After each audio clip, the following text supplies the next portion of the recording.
Você que está aqui no santuário, você que acompanha o nosso culto aí da sua casa, no YouTube, no Face, que Deus abençoe também você. Nós vamos encerrar hoje a exposição dos sermões, desta série de sermões. É o 26º sermão, do sermão da despedida de Jesus. Ainda agora há pouco, antes de vir aqui para a igreja, ao templo, eu estava conversando com a minha esposa, que às vezes a gente não tem a noção, ou pelo menos não percebe o contexto em que Jesus fez esta oração. Nós vamos encerrar a leitura de João 17, lendo do versículo 20 ao 26. Nós dispomos do capítulo 13 até o 17, e tudo isto aconteceu em uma quinta-feira à noite. Jesus se reuniu com os seus discípulos no cenáculo, ele celebrou a última ceia, a última Páscoa. Ele disse: desejei muito comer convosco esta ceia. E aí então ele deu as últimas orientações para os seus discípulos. E aqui nesta oração final, ele vai encerrar, e dentro de poucas horas ele vai ser entregue, ele vai ser julgado à noite mesmo, o que não era aconselhável, o que não era legal, e logo na sexta-feira ele vai ser crucificado. Por isso ele havia dito para os seus discípulos: um pouco e vocês não me verão mais, porque ele iria morrer. E depois ele disse: outra vez um pouco e vocês me verão, porque ele iria ressuscitar. Então ele falou da morte e falou da ressurreição dele. É como se alguém que estivesse internado em um hospital e desenganado, e o médico dissesse assim: olha, chame os seus filhos e dê as últimas. Eu venci o mundo e vocês também vencerão. E na mensagem que nós vimos hoje pela manhã, Jesus orou pelos seus discípulos, por aqueles 11, não pelos 12, porque Judas já havia saído dentre eles e foi vender Jesus, foi entregar, vendeu o seu mestre por 30 moedas de prata. Então Jesus ora pelos 11 ali. Mas nesses versículos que nós vamos ler, ele ora pelos outros. Ele disse: eu não oro somente por estes, mas eu oro por aqueles que hão de crer em mim. Quem são estes? Você, eu, nós que cremos nele. Então Jesus vai orar agora pela igreja, por nós, pela sua igreja. E se pela manhã, quando ele orou pelos 11, ele orou por duas coisas. Ele orou por segurança. Senhor, guarda-os do mal, livra-os do maligno. Eu não rogo que o tires do mundo, mas eu rogo que cuides deles. Enquanto eu estive com eles, eu os guardei, e nenhum deles se perdeu, a não ser Judas, o filho da perdição, para que se cumprissem as Escrituras. Então Jesus orou para que os discípulos fossem guardados, e orou também pela santidade dos discípulos. E pelo que ele vai orar agora pela igreja: não rogo somente por este. Eu resumiria em uma frase, ou em uma palavra: ele vai orar pela unidade da igreja. A igreja tem que estar unida, a igreja tem que estar coesa, e é por esta unidade que Cristo vai orar, e que nós vamos entender hoje à noite o que significa a unidade da igreja pela qual Jesus ora antes de partir. Então vamos ler a Bíblia. Acompanhe aí no verso 20 de João 17 e leremos até o final. Diz: eu não rogo somente por estes, mas também por aqueles que pela tua palavra hão de crer em mim. Verso 21, para que todos sejam um, assim como tu, ó Pai, o és em mim e eu em ti, que também eles sejam um em nós, para que o mundo creia que tu me enviaste. Verso 22, e eu dei-lhes a glória que a mim me deste, para que sejam um, como nós somos um, eu neles e tu em mim, para que eles sejam perfeitos em unidade, aperfeiçoados em unidade, e para que o mundo conheça que tu me enviaste a mim, e que os tens amado a eles, como me tens amado a mim.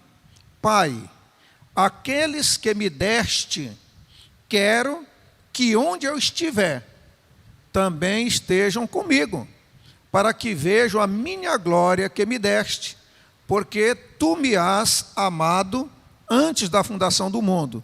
Pai justo, o mundo não te conheceu, mas eu te conheci, e estes conheceram que tu me enviaste a mim. Verso 26, e eu lhes fiz conhecer o teu nome, e lhe farei conhecer mais, para que o amor com que me tens amado esteja neles, e eu neles esteja. Amém. Então ore comigo mais uma vez, e depois a gente vai meditar nesses versículos que lemos. A Bíblia diz que a fé vem pelo ouvir, e ouvir a palavra de Cristo. Então que nesta noite, Jesus Cristo coloque fé no nosso coração, aumente a nossa fé, fortaleça a nossa fé, a nossa confiança nele. Pai bendito, em o nome de Cristo Jesus, o teu Filho, nós oramos neste momento, nós lemos a tua palavra, aonde o teu Filho Jesus, o nosso Senhor, o nosso Salvador, nos momentos últimos, momentos finais da sua vida aqui na terra, ele orou pela igreja que é coluna e esteio, coluna e baluarte da verdade, pela igreja do Senhor, a noiva do Cordeiro, orou por nós, por cada um, e eu oro também, ó Deus, por cada pessoa que está aqui nesse santuário, cada irmão que do seu lar acompanha também este culto, estamos unidos na mesma fé, no mesmo propósito, adorando ao Senhor, que a tua palavra que foi lida e agora explanada habite ricamente o nosso coração, pois oramos assim no nome de Cristo Jesus. Amém. Então, Cristo disse, não oro somente por estes, mas oro também por aqueles que hão de crer em mim. Ele está orando pelos futuros discípulos, os futuros seguidores, pela igreja. E ele vai orar pela unidade dos cristãos, dos crentes, da igreja. Igreja não é templo, não é prédio, igreja é gente, é pessoa, é eu e você, somos nós. Nós somos a igreja de Cristo. E Cristo disse que ele anda no meio da sua igreja. Ele passeia no meio da igreja. Ele conhece a sua igreja. Ele conhece você. Ele conhece eu. Ele conhece cada um de nós. E quão doloroso tem sido o fato de ter havido divisões, contendas, desavenças dentro da igreja de Cristo. E isto provocado por escândalos. E às vezes escândalos diante do mundo. E que tem enfraquecido a igreja de Cristo. Não raro, muitos cristãos têm empregado suas energias, suas forças, uns contra os outros. E o nosso inimigo não está aqui dentro, está lá fora. Cristo disse, se o mundo vos odeia, e sabei vós que de fato ele vos odeia, Cristo diz, sabei que primeiramente odiou a mim. E quando ele fala de mundo aqui, como eu expliquei pela manhã, ele está se referindo a todo esse sistema que aí está, que é antagônico, que é contrário à vontade de Deus. Isso é mundo. Então, por exemplo, qualquer que sejam as perspectivas políticas, sociológicas, ideológicas, éticas, comportamentais, qualquer coisa que for contrária a Deus, ele está chamando aí de mundo. Então, o inimigo seu não está aqui dentro. Cristo vai mostrar que nós somos irmãos, nós somos um corpo, nós temos que estar juntos. E Jesus vai orar pelo quê? Pela unidade. E unidade é muito mais do que estarmos ladeados, do que estar apenas agrupados. Unidade é mais do que isso. É mais do que estar juntos. E a unidade que Jesus está falando aqui, para que sejam um, assim como nós somos um, a unidade que ele fala não é externa, não é unidade de organização, nem unidade denominacional, ainda que isso seja necessário. Também Jesus não está falando de ecumenismo, de tentar reunir todos os pensamentos religiosos, o que a gente não consegue, não é isso que ele está falando. O ecumenismo é a ideia aqui de reunir todas as religiões, afirmando que a doutrina divide, mas que o amor une. Isto é uma falácia. Não vai haver unidade, como Jesus está falando, se não tiver o mesmo pensamento. Ele vai mostrar que a unidade é feita nele, é feita na palavra dele. A ideia de unir, então, todas as religiões é uma falácia, e não há unidade, segundo a Bíblia, fora da verdade. A unidade da igreja, como nós vamos ver, ela é sobrenatural, ela é do alto, ela é tangível e ela é evangelizadora, para que o mundo veja e creia. Então, o mundo vendo esse estilo de vida, de comuna ou de comunhão da igreja, isso vai atrair também o mundo. Os discípulos mostraram um espírito de egoísmo, de competitividade, de desunião. Eles perguntaram entre si quem seria o maior entre eles. Eles perguntaram isso. E perguntaram a Jesus, pediram a Jesus para que um ficasse à direita dele e outro à esquerda no reino. E Cristo disse que não competia a ele isso daí. Thomas Brooks, ele diz que a discórdia e a divisão não condizem com cristão algum. Se nós somos cristãos, temos que estar unidos. Ele diz que não causa espanto os lobos importunarem as ovelhas. É da natureza do lobo importunar a ovelha, incomodar a ovelha. Ele diz, mas uma ovelha afligir a outra é contrária à natureza e é abominável. Ele disse, não é da ovelha, não é da natureza dela, é do lobo. E às vezes pode ter um lobo disfarçado em pele de ovelha. Mas não é da natureza da ovelha, uma está ferindo a outra. Então elas estão unidas. Jesus só tem uma igreja, um só rebanho, uma só noiva. A unidade desta igreja é o desejo de Cristo e é expresso por Ele aqui na sua oração. É o alvo da oração dele e é a expressa vontade do Pai. Deus quer que a igreja seja una, de modo que nos versículos de 20 a 23, ele vai tomar aquilo pelo qual ele já orou no verso 11. Se você olhar aí no versículo 11 desse capítulo 17, ele já orou.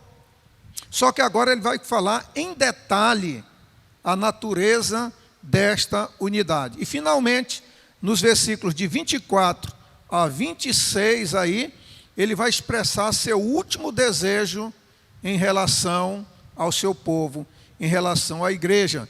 Ele vai dizer que eles possam estar aonde ele está.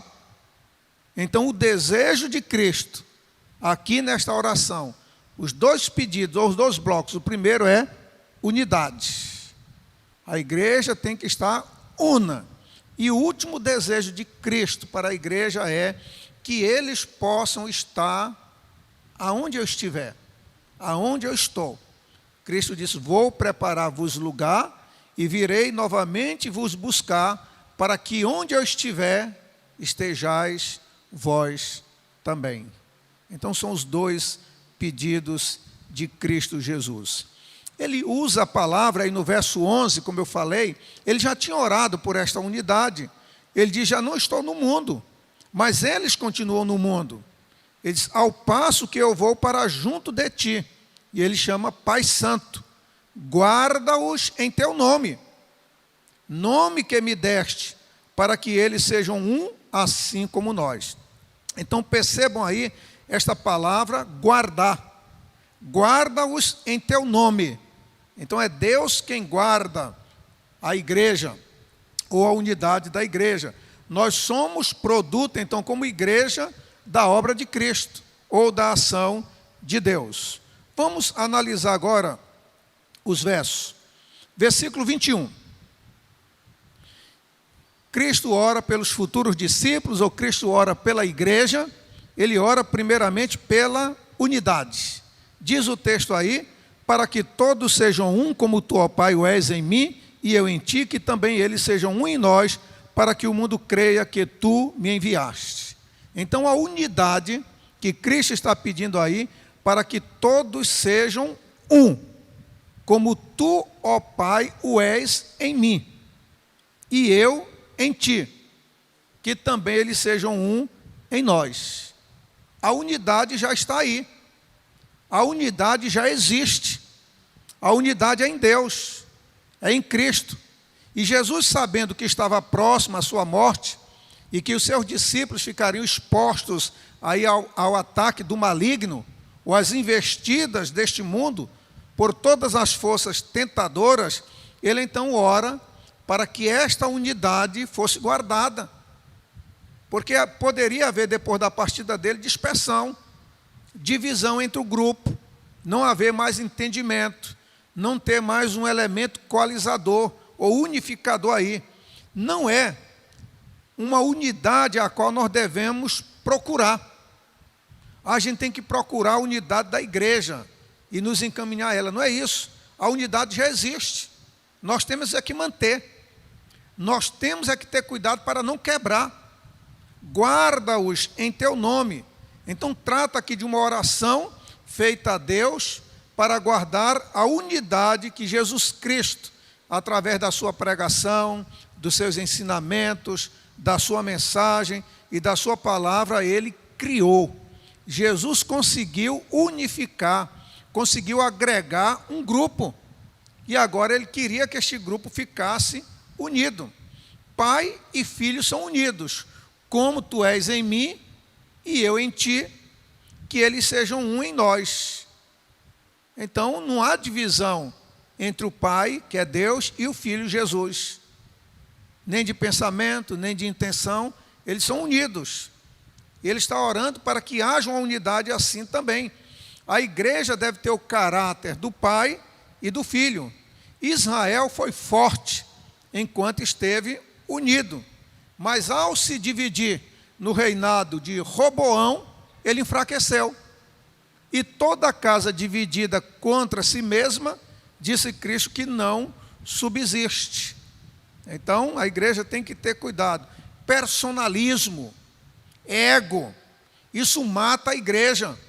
Então às vezes o ego inflamado, ou então a igreja fundamentada em uma personalidade, no personalismo.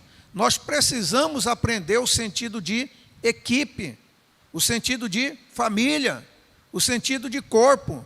Ninguém é maior do que ninguém na igreja de Cristo.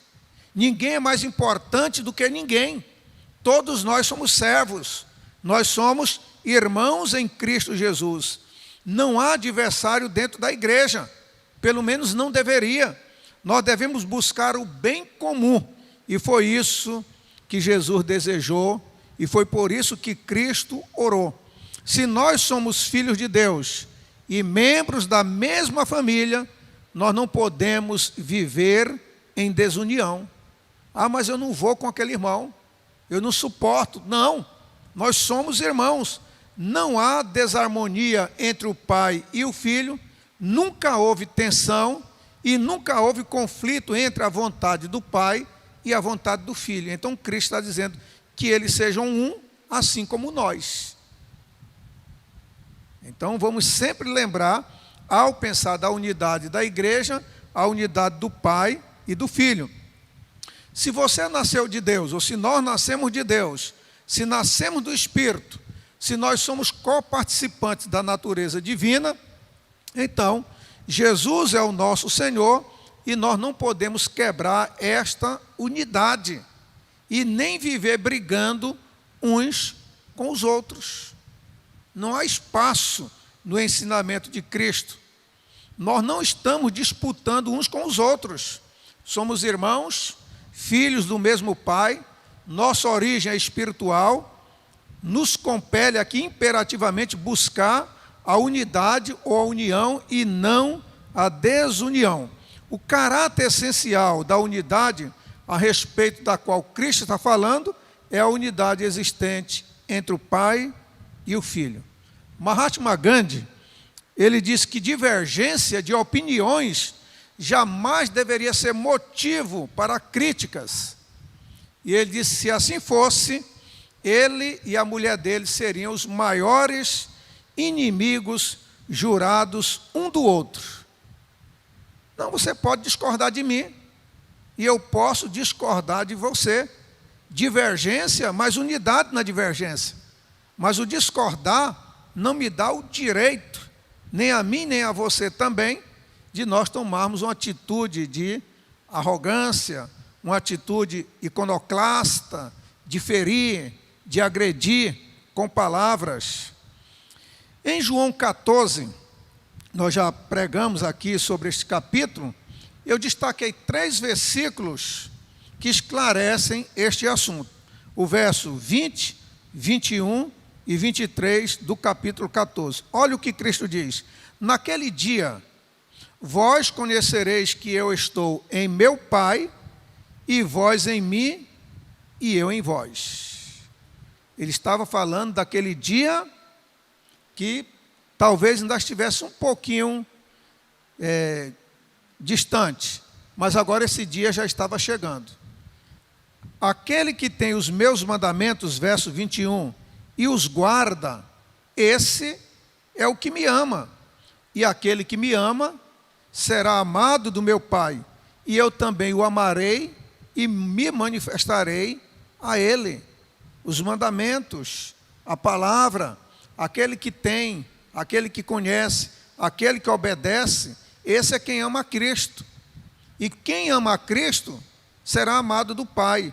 E o verso 23, se alguém me ama, guardará a minha palavra, e meu Pai o amará, e viremos para ele e faremos morada nele.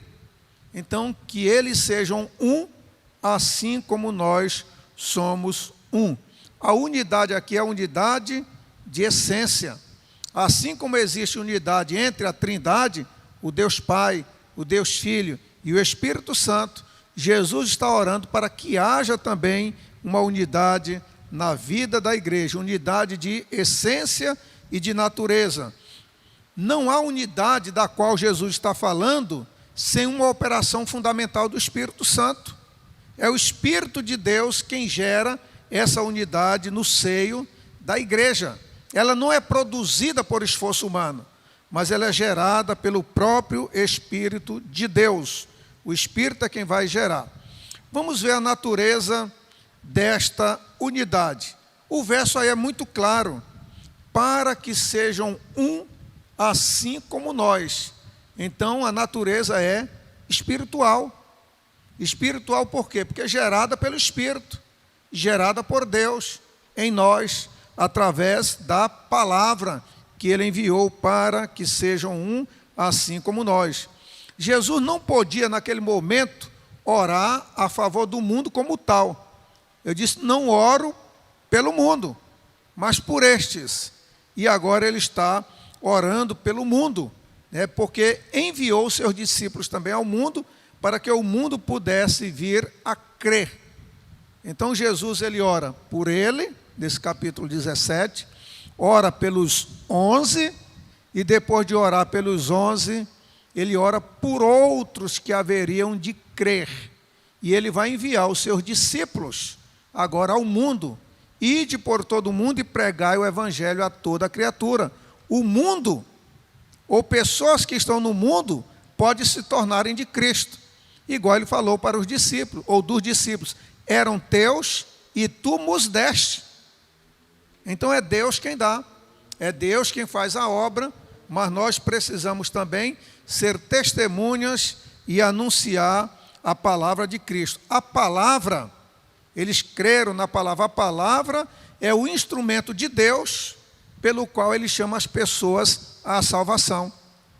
Não há outra ferramenta, não há outro meio de Deus fazer a obra no coração do ser humano, a não ser pela palavra. Santifica-os na verdade, a tua palavra é a verdade. Dê-lhes a tua palavra e creram em mim. Então nós vamos pregar a palavra. A igreja não cria a mensagem, ela anuncia a mensagem. Ela anuncia a palavra. O que nós temos que pregar já está na palavra. E nós não podemos mudar. Nós não podemos atualizar esta palavra. A Bíblia jamais fica desatualizada. O mundo passa com as suas concupiscências, mas a palavra de Deus jamais passará. A palavra que era desde o princípio ainda é hoje. Passará os céus e a terra. A minha palavra jamais passará. Então, nós precisamos contextualizar, atualizar, nunca. A Bíblia é muito mais atual do que o jornal Liberal, Diário, Folha de São Paulo, que ainda vai ser lançado amanhã ou nos outros amanhãs seguidos. É a palavra de Deus. E Cristo diz: errais em não conhecer as Escrituras e nem o poder de Deus. Cristo ora para que a igreja agora seja um instrumento de evangelização, que pregue esta palavra. Não é o conhecimento da igreja, não é a eloquência do pregador, não são os métodos que nós usamos, mas é o poder da palavra de Deus que leva um homem a Cristo. Pregue a palavra, ministre a palavra, creia na palavra. Hoje nós somos chamados de geração Coca-Cola, geração internet, geração shopping center, geração Nutella, e não tem coisa mais gostosa. Mas somos chamados também de geração analfabeta da Bíblia. Não conhecemos a Bíblia, ou conhecemos pouco a palavra de Deus. E Ele está orando para que a igreja, para que os discípulos conheçam a palavra, medite a palavra, pregue a palavra. E eu quero desafiar você, igreja de Cristo, a ser estudiosa da palavra, jovens a estudarem a palavra. Medite neste livro de dia e de noite. A palavra é lâmpada para os nossos caminhos, é luz para o nosso caminho, lâmpada para os nossos pés, é conforto para a nossa alma, ela nos dá força, nos dá alegria, é a palavra do Senhor. Medite nesta palavra, use a palavra. Quando você estiver desanimado, alegre-se no Senhor. A alegria do Senhor a minha força é. Quando estiver enfrentando perigo, use a palavra. 1000 cairão ao teu lado, 10.000 à tua direita, à tua esquerda, mas tu não serás atingido. Então é a palavra de Deus, a palavra do Senhor, que nós devemos crer. Quem crê em mim, João 12, 24, ele diz: crê não em mim, mas naquele que me enviou. E aí Jesus está dizendo que ele foi enviado pelo Pai, e que agora também ele está enviando os seus discípulos ao mundo, a este mundo que os odiou. Para quê? Para que pregasse a palavra. E a palavra dos discípulos será tão poderosa que criará esse tipo de fé. Que fé? A fé em Jesus. Para que creiam em mim. Que creiam em Cristo Jesus. Quem crê em mim. Vamos para os versículos 22 e 26. Jesus ora também pela nossa comunhão com o Pai e com Ele. Ele ora pela unidade, Ele ora para que nós tenhamos comunhão. Ele diz assim no verso 22, e eu dei-lhes a glória que a mim me deste, para que sejam um, como nós somos um. O Filho recebeu a glória do Pai e deu à igreja. A glória do Pai à igreja. Então é sério para nós como igreja termos essa glória. A igreja tem a glória de Deus. A Bíblia diz que o rosto de Moisés brilhava quando ele viu a glória de Deus. e diz que Estevão parecia um anjo de Deus ao ver a glória. Que glória era essa? É lógico que durante o ministério de Cristo, em vários momentos, ele tentou transmitir, manifestar a glória de Deus, mas uma glória que não está, ou que não foi completamente revelada, como ele vai dizer no verso 26, e eu lhes fiz conhecer o teu nome, e lhe farei conhecer mais. Mas os discípulos já tinham visto a glória de Deus. E a maneira como Jesus está falando aqui, é interessante que é um pretérito que ele fala, mas de algo, como eu disse hoje pela manhã, que não tinha acontecido. Ele diz, já não estou no mundo, mas estava orando aqui. Mas já estava orando por algo como se tivesse acontecido na vida dos seus discípulos, para que eles tenham aquela glória, para que vejam, Jesus está voltando ou vai voltar para o Pai. Ele vai voltar para o lugar de onde ele veio. Aqui no mundo, o verbo apenas se fez carne. Jesus já existia desde a eternidade em glória com Deus. E ele deixou os páramos celestiais. Ele deixou o esplendor da sua glória e veio habitar entre nós. E está voltando agora para o Pai e quer que nós vejamos a glória que ele tinha. José, que foi vendido como escravo no Egito e foi dignificado, foi glorificado, foi exaltado, ficando em segundo, o segundo maior ali no Egito. E ele queria que os irmãos vissem a sua glória, visse a maneira como Deus havia sido bondoso com ele. E Jesus está falando da glória. Ele está dizendo, eu manifestei a tua glória aos discípulos. Eu dei a tua glória, manifestei a glória a eles. Então é responsabilidade da igreja. E o verso 26 diz que ele fará ainda mais por nós. A igreja deve ter este amor em sua vida e entender essa responsabilidade que ela tem também de manter a comunhão com Deus e de divulgar a glória de Deus. Verso 23.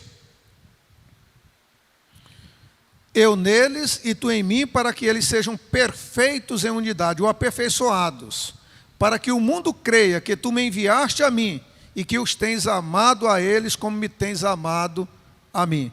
Então nós precisamos proclamar ao mundo a glória de Jesus, a palavra de Jesus. Outro motivo de oração é para que nós, discípulos ou igreja, testemunhemos de Cristo ao mundo. E como nós vamos fazer isso? Pela nossa unidade. É vivendo em comunhão, é vivendo em amor, é vivendo em harmonia. Ele disse, um novo mandamento vos dou, que vos ameis uns aos outros. Aqui são o que? Pessoas diferentes, unidas ao redor de quem? De Jesus. Não é unidas ao redor de uma personalidade, não é unidas ao redor de uma pessoa. Há igrejas que se reúnem ao redor de um líder, de uma doutrina, de um modelo. E eu poderia citar modelos, eu coloquei aqui, mas não vou citar. Há modelos de igrejas, mas não é isso que causa a unidade da igreja. Nós temos que estar unidos ao redor de Cristo, ao redor de Jesus, estarmos com Ele. A unidade, portanto, é ao redor de Jesus, não é ao redor de projetos. Vamos fazer um projeto para a igreja, para que a igreja esteja unida. É ao redor de Jesus. E assim a igreja vai dar um maior testemunho. O mundo perdido não é capaz de ver a Deus, mas pode ver os cristãos. Então, se nós queremos apresentar Deus ao mundo, o mundo precisa olhar para a igreja e precisa ver na igreja, nos discípulos, o amor de Cristo, a glória de Deus. É olhar para quem? Para a igreja de Cristo Jesus. E se o mundo enxergar amor e harmonia na igreja, o mundo crerá que Deus é amor. Agora, se enxergar ódio e divisão, ele vai rejeitar. Ou seja, isso daí o mundo já tem. As igrejas que competem entre si não podem evangelizar. Franz Schaeffer, ele diz que a unidade da igreja é a apologética final. A apologética é defesa. A unidade da igreja é a defesa final. O maior testemunho da igreja é a comunhão entre seus irmãos. É o amor com que se amam. Jesus disse que a prova definitiva do discipulado é o amor. Nisto conhecerão que sois os meus discípulos, se tiverdes amor uns para com os outros. Não há evangelização eficaz sem esta unidade da igreja. Nós não temos autoridade para pregar ao mundo, para o mundo se arrepender, se nós estamos travando batalhas internas dentro da igreja. É preciso, primeiramente, a harmonia. Ou seja, os cristãos devem ser testemunhas fiéis de Cristo Jesus, do amor dele. E, no verso 24, ele ora também para que os discípulos pudessem ver a sua glória. Verso 24. Pai, aqueles que me deste, quero que onde eu estiver, também eles estejam comigo, para que vejam a minha glória que me deste, porque tu me amaste desde a fundação do mundo. Então, é um outro pedido aqui de Jesus Cristo, para que nós víssemos a glória dele. Se você olhar no início do Evangelho, João 1,14 e 1,18, vai falar do Filho unigênito.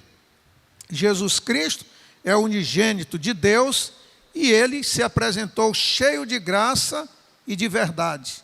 Ele manifestou o Pai. Então, tudo se resume em Jesus, se resume nele. A vida eterna, como já foi dito aí em uma mensagem 17:3, é conhecer a Deus e conhecer o Filho. O que é vida eterna? Conhecer a Deus e conhecer ao Filho. Jesus pede ao Pai para que seus discípulos vejam então a sua glória e estejam no céu com Ele. Se nós vamos estar nos céus, se vamos morar juntos por toda a eternidade, como então podemos não conviver, vamos dizer assim, em harmonia aqui?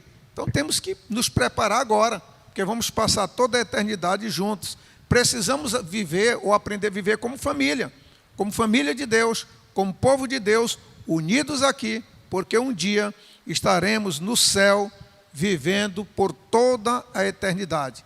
Parte da oração aqui é cheia o quê? De doçura, de conforto indizível. Nós não vemos Cristo agora, mas a Bíblia diz que um dia nós veremos. Hoje nós lemos sobre Ele, ouvimos sobre Ele, cremos nele e descansamos nossa alma na obra que Ele realizou. Mas um dia, a Bíblia diz, hoje pela fé, um dia nós veremos a Cristo face a face, diz a Bíblia. Nós vamos ver verdadeiramente como Ele é. Agora o vemos como que por um espelho, mas então veremos claramente. E ali a Bíblia diz que haverá gozo indizível na glória do Cordeiro de Deus. E ele encerra aqui o texto, orando pelo destino eterno dos seus discípulos. Jesus vai pedir ao Pai por eles. Vejam aí o verso 25 e depois o verso 26. Pai justo. Isso daqui é importante, essa maneira como ele adjetiva o Pai. O Pai de amor é justo. Então, não podemos equacionar, não podemos separar amor de justiça. Pai justo, o mundo não te conheceu. E por não ter conhecido o mundo, ao Pai, ele foi sentenciado, ele foi julgado, porque o Pai é amor, mas o Pai é justo. Pai justo. O mundo não te conheceu, mas eu te conheci. E estes te conheceram. Conheceram que tu me enviaste a mim. Então, o Pai justo, ele é justo ao excluir o mundo dessa glória. Ah, mas Deus não vai mandar ninguém para viver eternamente separado dele. Vai, porque o Pai é justo. E aqui nós temos que atentar para isso. Então, ao excluir o mundo dessa glória, e ele exclui porque o mundo não o conheceu, porque o mundo não o ama, e assim não pode ter um lugar nessa união final. E qualquer pessoa que não ama a Deus, pode ser o seu filho, pode ser o seu esposo, pode ser alguém bem quisto de você, mas se não ama a Deus, vai ficar separado, porque o Pai é justo. E ao incluir aqui aqueles que vieram a conhecê-lo, o Pai também é justo, né? Através do conhecimento de Cristo. Mais uma vez ele acrescenta esse adjetivo aí. E como eu falei, a ira de Deus, a justiça de Deus, ela tem que andar lado a lado com o amor de Deus. Então a unidade de justiça e amor, e também a unidade de ira e amor. É o lado oposto de uma mesma moeda, porque o Pai é justo, o Pai é santo. Pai santo, Pai justo. Esse Deus que é justo, que contempla, que abençoa aqueles que creram, mas que também vai sentenciar aqueles que não creram, que não receberam a palavra. E o último verso, 26, eu lhes fiz conhecer o teu nome. Eu falei que nome não é apenas a designação de uma pessoa, mas o nome reflete a essência, o caráter da pessoa. Cristo, quando ensinou a oração do Pai Nosso, ele mandou nós orarmos: Pai Nosso que está nos céus, santificado seja o teu nome. E os judeus entendiam que era o nome mesmo, Javé, ou Jeová, o tetagrama, que seria um termo impronunciável, que ninguém deveria falar. Então usar o nome de Deus em vão era pronunciado de qualquer maneira, mas é muito mais do que isso. Quando Cristo diz, eu revelei o teu nome, não é o nome em si, mas é a pessoa de Deus, é o caráter de Deus, de um Deus amoroso, de um Deus justo, de um Deus santo, de um Deus bondoso. Foi este Deus que Jesus Cristo revelou ao mundo, e não apenas o nome de uma pessoa.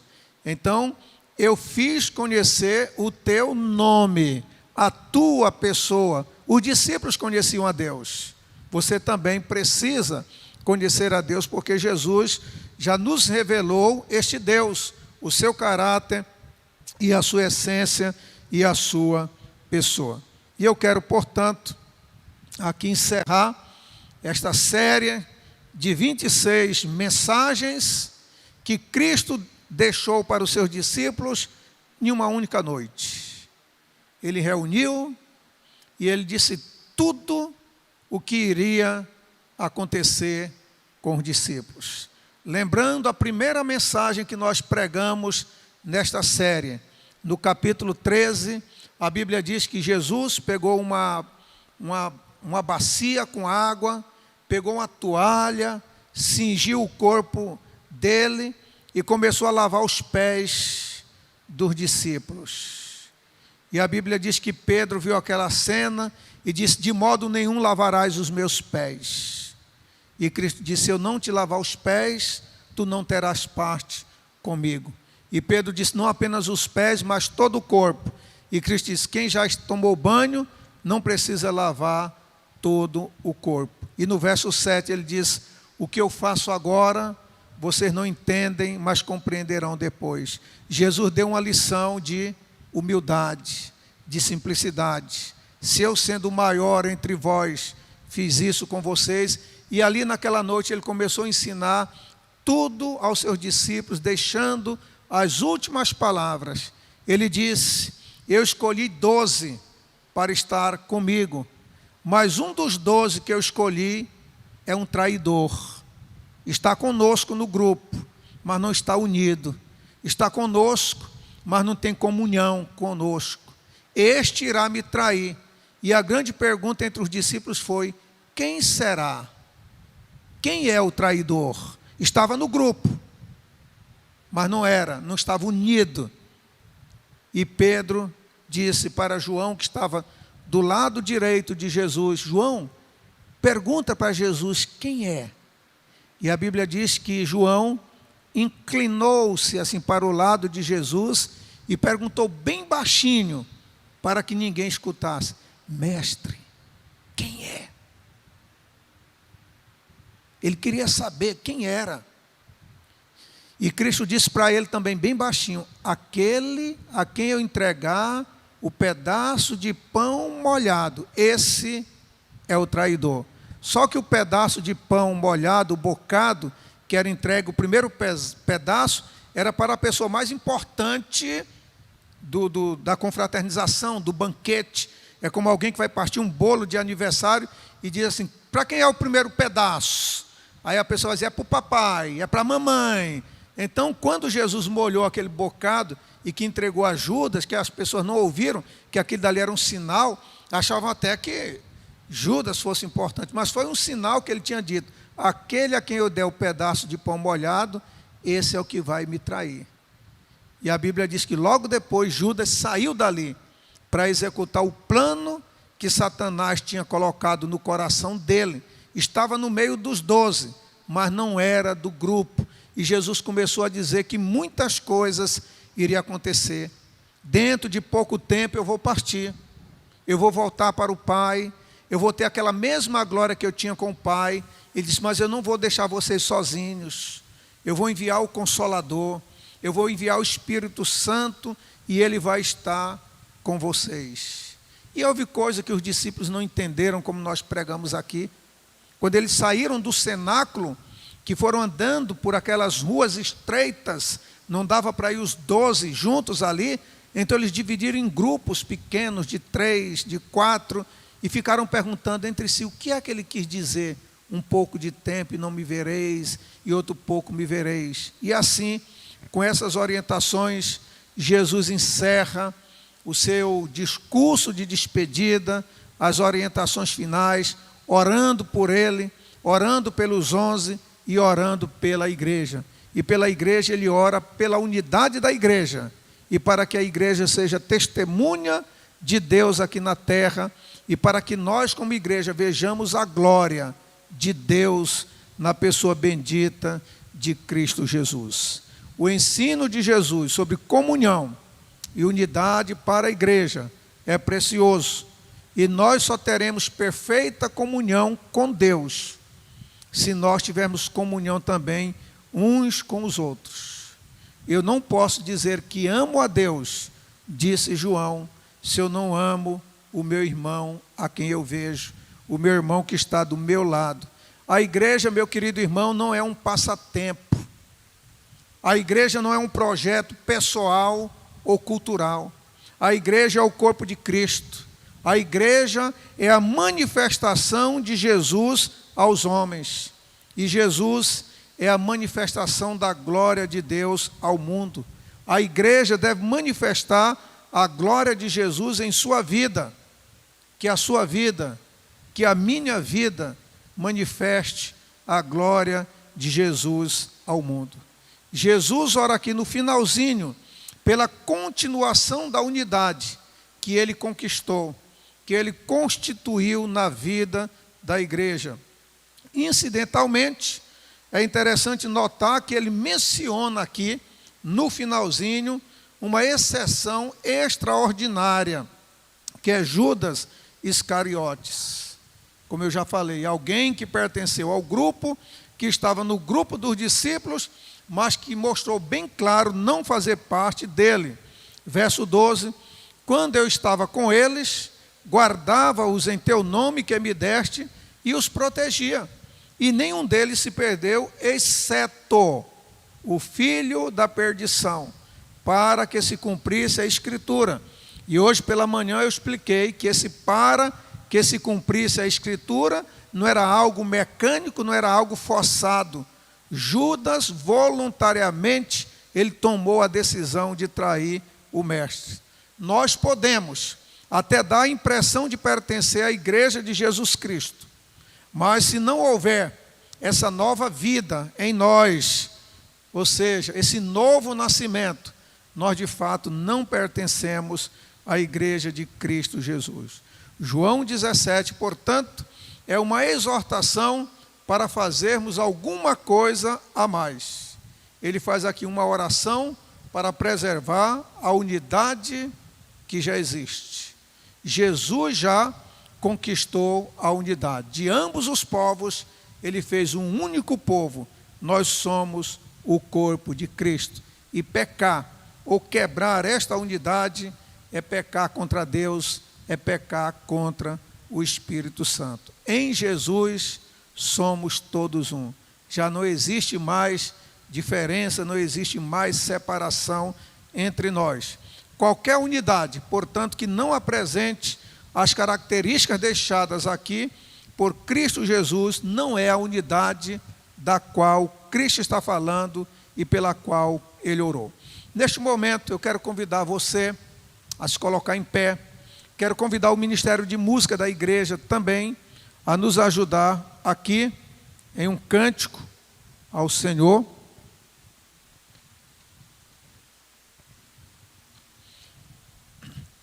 E aí nós temos: Jesus é a aliança.